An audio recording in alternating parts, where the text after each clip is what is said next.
ওং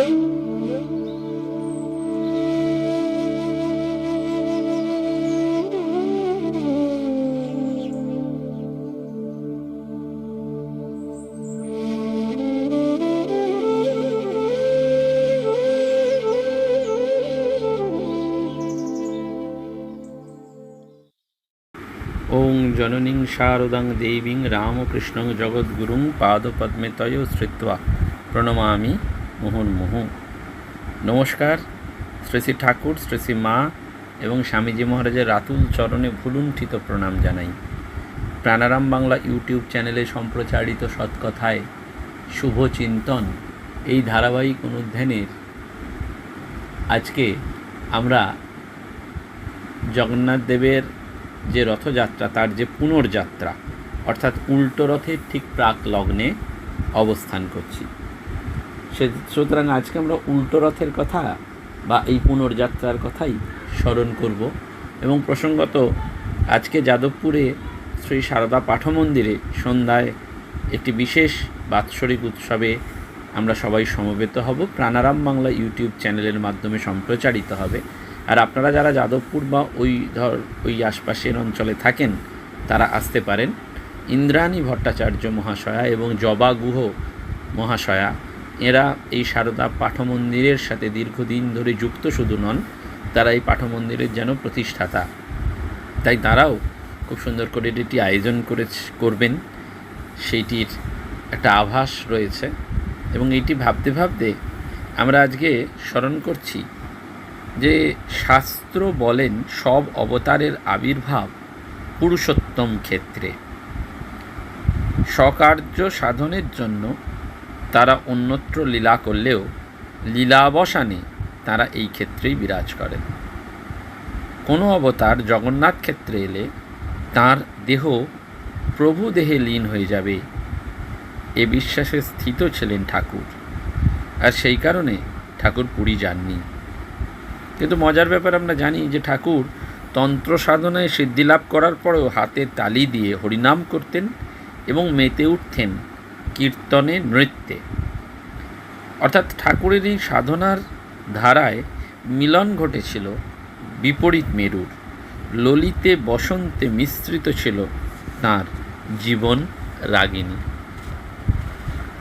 আমরা প্রত্যেকেই জানি যে আষাঢ়ের শুক্লা দ্বিতীয়ায় রথযাত্রার উৎসব, এবং সেই দিন রথের রশিতে টান দিয়েছিলেন ঠাকুর। ঠাকুর বলরামবাবুর বাড়ির বৈঠকখানায় ভক্ত সঙ্গে বসিয়া আছেন। আষাঢ় শুক্লা প্রতিপদ, সোমবার 13ই জুলাই 1885 বেলা 9টা। কল্ল শ্রী শ্রী রথযাত্রা। রথে বলরাম ঠাকুরকে নিমন্ত্রণ করিয়া আনিয়াছেন। বাড়িতে শ্রী শ্রী জগন্নাথ বিগ্রহের নিত্য সেবা হয়। একখানি ছোট রথও আছে। রথের দিন রথ বাহিরের বারান্দায় টানা হইবে। ঠাকুর মাস্টারের সহিত কথা কহিতেছেন। কাছে নারায়ণ, তেজচন্দ্র, বলরাম ও অন্যান্য অনেক ভক্তেরা। পূর্ণ সম্বন্ধে কথা হইতেছে। পূর্ণের বয়স 15 হইবে। ঠাকুর তাহাকে দেখিবার জন্যে ব্যাকুল হইয়াছেন। আমরা এই পূর্ণচন্দ্র ঘোষের কথা জানি, যার আরেকটি বিশ্বাসের নিদর্শন ছিল, আর ঠাকুরও তাকে দেখার জন্য ব্যাকুল হতেন। মধ্যাহ্নে ঠাকুর শ্রী শ্রী জগন্নাথ দেবের প্রসাদ পাইলেন। বলরামের জগন্নাথ দেবের সেবা আছে, তাই ঠাকুর বলেন বলরামের শুদ্ধ অন্ন। আহারান্তে কিঞ্চিত বিশ্রাম করিলেন। সন্ধ্যা হইল, ঘরে আলো জ্বালা হইল। ঠাকুর জগন্মাতার চিন্তা এবং মধুস্বরে নাম করিতেছেন। ভক্তেরা চতুর্দিকে বসিয়া আছেন। দেখুন, ভগবানের কথা যখন আপনি চিন্তা করবেন তখন ভগবানের নাম করতে ইচ্ছা করবে। এটিকে বলা হয় নামে রুচি। ভগবানের নাম করছি কেন না, ভালো লাগে বলে। আমরা অনেক সময় রসগোল্লা খাচ্ছি, অন্য কোনো খাবার খাচ্ছি, স্বাদ বদল করছি কেন, ভালো লাগে বলে। ভগবানের চিন্তায় নাম আসবে, ভালো লাগা থেকে আসবে। বলছেন সেই কাল রথযাত্রা। ঠাকুর আজ এই বাটিতেই রাত্রিবাস করিবেন। অন্তঃপুরে কিঞ্চিত জলযোগ করিয়া আবার বড় ঘরে ফিরিলেন। রাত প্রায় 10টা হইবে। ঠাকুর মণিকে বলিতেছেন, ওই ঘর থেকে গামছাটা আনত। ঠাকুরের সেই ছোট ঘরটিতেই শয্যা প্রস্তুত হইয়াছে। রাত 10:30 হইল। ঠাকুর শয়ন করিলেন। এবার বর্ণনা হচ্ছে রথের দিন। আজ শ্রী শ্রী রথযাত্রা, মঙ্গলবার। অতি প্রত্যুষে ঠাকুর উঠিয়া একাকী নৃত্য করিতেছেন ও মধুর কণ্ঠে নাম করিতেছেন। মাস্টার আসিয়া প্রণাম করিলেন। দেখুন, যেন নাম, নৃত্য আর প্রণাম। ক্রমে ভক্তরা আসিয়া প্রণাম করিয়া ঠাকুরের কাছে উপবিষ্ট হইলেন। শ্রী শ্রী জগন্নাথ দেবের ভোগ রাগাদি হইতে একটু দেরি হইয়াছে, এইবার ঠাকুরের সেবা হইবে। মেয়ে ভক্তরা ব্যাকুল হইয়া আছেন, তাকে দর্শন ও প্রণাম করিবেন। ঠাকুরের অনেক স্ত্রীলোক ভক্ত ছিলেন, কিন্তু তিনি তাহাদের কথা পুরুষ ভক্তদের কাছে বেশি বলিতেন না। কেউ কেউ মেয়ে ভক্তদের কাছে যাতায়াত করলে তিনি বলতেন, বেশি যাস নাই, পড়ে যাবে। কখনো কখনো বলতেন, যদি স্ত্রীলোক ভক্তিতে গড়াগড়ি যায় তবুও তার কাছে যাতায়াত করবে না। মেয়ে ভক্তেরা আলাদা থাকবে, পুরুষ ভক্তেরা আলাদা থাকবে, তবেই উভয়ের মঙ্গল। আবার বলিতেন, মেয়ে ভক্তদের গোপাল ভাব, বাৎসল্য ভাব বেশি ভালো নয়। ওই বাৎসল্য থেকেই আবার একদিন তাচ্ছিল্য হয়। আমরা জীবনে এটি প্রতি মুহূর্তে উপলব্ধি করি। খুব ভালোবাসছেন বা কেউ কাউকে ভালোবাসছেন, তারপরেই তাচ্ছিল্য আসবে। বিশেষ করে হয়তো এই ইউটিউবে আপনারা শুনছেন, একদম ওপেন প্ল্যাটফর্মে কত মানুষ বলছেন, এই যখন আমরা সেবার জন্য বলছি, হ্যাঁ করবো, এগিয়ে যাব, কিন্তু তারপরে আর তাদের পাওয়া যাচ্ছে না, খুঁজেই পাওয়া যাচ্ছে না। ওই বাৎসল্য থেকে তাচ্ছিল্য। মহেন্দ্র মুখুজ্জকে দূর থেকে প্রণাম করিতে দেখিয়া ঠাকুর তাহাকে প্রণাম করিতেছেন, আবার সেলাম করিতেছেন। কাছের একটি ছোকরা ভক্তকে বলিতেছেন, ওকে বল না সেলাম করলে, ও বড় অলকট করে। গৃহস্থ ভক্তেরা অনেকেই বাড়ির পরিবারদের এনেছেন ঠাকুরকে দর্শন করবেন এবং রথের সম্মুখে কীর্তনানন্দ দেখিবেন। নরেন্দ্রনাথ গান করলেন, কারণ রাম গিরিশ ভক্তরা এসছেন, ছোকরা ভক্তরা এসছেন। নরেন্দ্রনাথ গান করিতেছেন, কতদিনে হবে সে প্রেম সঞ্চার, নিবিড় আধারে মাতর চমকে ওর উপর আসি। গান শুনতে শুনতে ঠাকুর সমাধিস্থ হয়ে পড়লেন। দাঁড়িয়ে সমাধিস্থ, ছোট নরেন ধরে আছেন, সহাস্য বদন। মেয়ে ভক্তরা চিকের মধ্যে থেকে দেখছেন, সাক্ষাৎ নারায়ণ বুঝি দেহ ধারণ করে ভক্তের জন্য এসেছেন। অপরাহ্ন হয়েছে, বারান্দায় শ্রী শ্রী জগন্নাথ দেবের সেই ছোট্ট রথখানি ধ্বজা পতাকা দিয়ে সুসজ্জিত করিয়া আনা হইয়াছে। শ্রী শ্রী জগন্নাথ, সুভদ্রা, বলরাম চন্দন চর্চিত বসনভূষণ ও পুষ্পমালা দ্বারা সুশোভিত হইয়াছেন। ঠাকুর বেনোয়ারির কীর্তন ফেলিয়া বারান্দায় রথাগ্রে গমন করিলেন। ভক্তেরাও সঙ্গে সঙ্গে চলিলেন। রথের রজ্জু ধরিয়া একটু টানিলেন। তৎপরে রথাগ্রে ভক্ত সঙ্গে নৃত্য ও কীর্তন করিতেছেন। অন্যান্য গানের সঙ্গে ঠাকুর পদ ধরিলেন। যাদের হরি বলিতে নয়ন ঝরে, তারা দু ভাই এসেছে রে। যারা মার খেয়ে প্রেম যাচে, তারা দু ভাই এসেছে রে। ছোট বারান্দাতে রথের সঙ্গে কীর্তন ও নৃত্য হইতেছে। উচ্চ সংকীর্তন এবং খোলের শব্দ শুনিয়া বাইরের লোক অনেকে বারান্দা মধ্যে আসিয়া পড়িয়াছে। ঠাকুর হরিপ্রেমে মাতোয়ারা। ভক্তেরাও সঙ্গে সঙ্গে সেই প্রেমোন্মত্ত হইয়া নাচিতেছেন।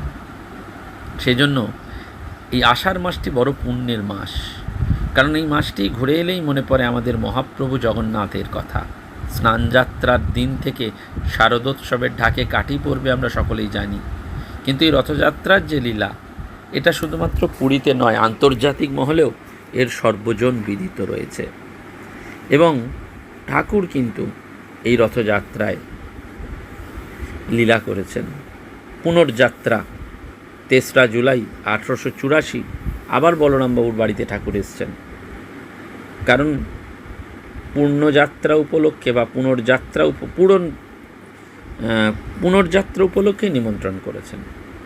25শে জুন 1884 ঠাকুর গিয়েছিলেন ঈশান মুখোপাধ্যায়ের ঠনঠনের বাড়িতে।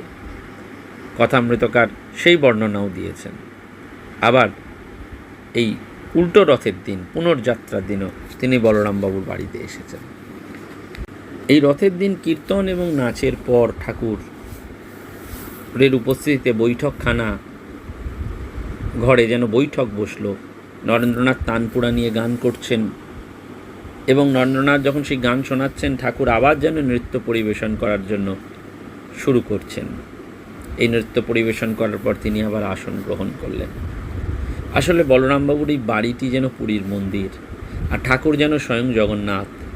তার পার্শ্বদের নিয়ে এই লীলা খেলা বাগবাজারের বলরামবাবুর বাড়িটিকেই একটা অন্য মাত্রা দান করেছিল, এবং সেটি আজও মাথায় রেখে বলরামবাবুর বাড়িতে এই রথযাত্রার দিন এবং পুনর্যাত্রার দিন উৎসব হয়।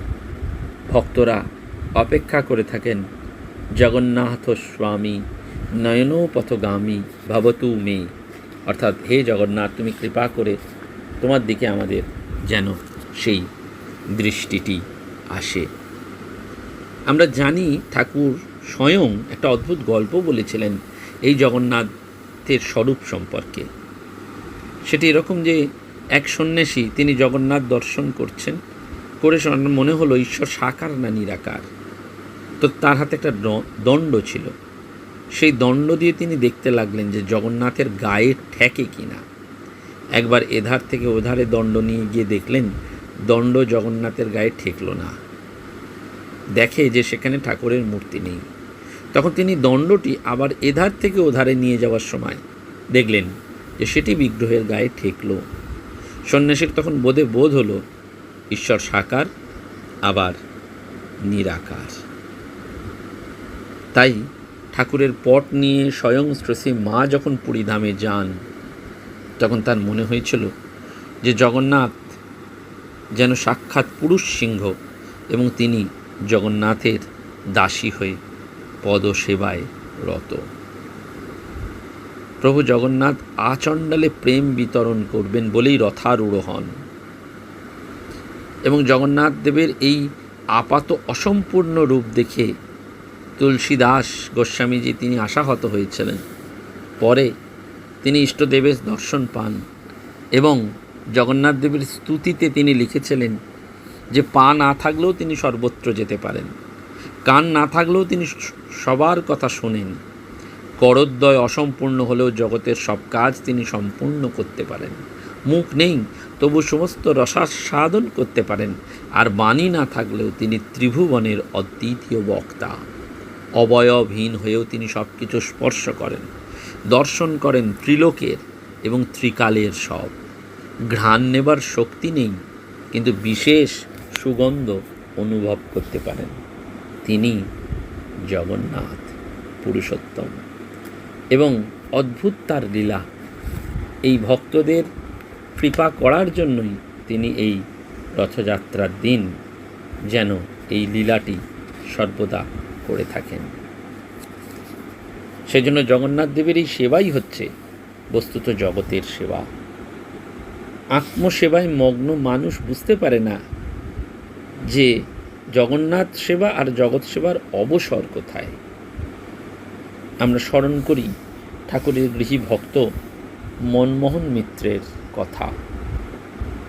কন্যার মৃত্যু শোকে আচ্ছন্ন না হলেও তার মায়ের অর্থাৎ মনমোহনের স্ত্রীর বুক ভেঙে গিয়েছিল। তিনি মেলানকোলিয়া রোগে আক্রান্ত হন, কারুর সঙ্গে কথা কইতেন না, ঠাকুরের সেবা ছাড়া সংসারের কোনো কাজকর্মের ভারও গ্রহণ করতেন না, সর্বদাই বিমর্ষ। দীর্ঘশ্বাস ফেলতে ফেলতে তার দিন কাটছিল। ডাক্তাররা যখন স্থান পরিবর্তনের আদেশ দিলেন, তখন এই মনমোহন মিত্র সস্ত্রীক পুরুষোত্তম ক্ষেত্রে গেলেন।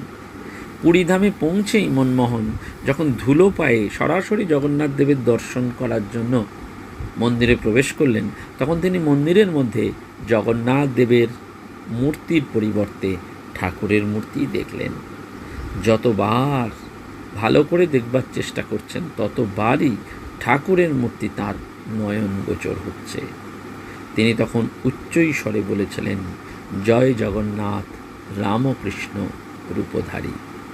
সেখানে গিয়েও মনমোহন পত্নীর কোনো মনের পরিবর্তন হয়নি। তিনি দিন দিন ক্ষীণ এবং বিষণ্ণ হয়ে পড়েছিলেন।